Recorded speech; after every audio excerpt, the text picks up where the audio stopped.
আলাইকুম, সকলকে স্বাগতম অলজব আপডেট বিডির আজকের পর্বে বাংলাদেশ সুপ্রিম কোর্ট হাইকোর্ট বিভাগের এমএলএসএস পদের মৌখিক পরীক্ষার সময়সূচি প্রকাশ পেয়েছে।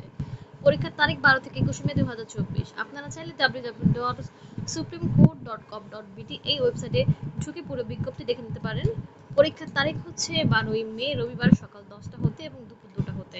রোল নাম্বারগুলো দেওয়া আছে, রেঞ্জ দেওয়া আছে, কত থেকে কত রোলের মধ্যে পরীক্ষা অনুষ্ঠিত হবে এবং পরীক্ষার্থীর সংখ্যা, বোর্ড নং, সকল কিছু দেওয়া আছে। আমি স্ক্রল করে দেখাচ্ছি। রিপোর্টিং এর স্থান হচ্ছে বাংলাদেশ সুপ্রিম কোর্ট অডিটোরিয়াম। আপনারা মিলিয়ে নেবেন।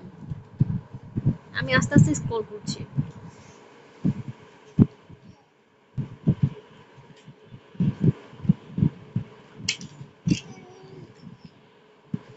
এখানে আরো কিছু শর্তাবলী দেওয়া আছে। আপনারা অবশ্যই মৌখিক পরীক্ষার সময় সম্পূর্ণ শর্তাবলী পড়ে তারপরে পরীক্ষা অ্যাটেন্ড করবেন।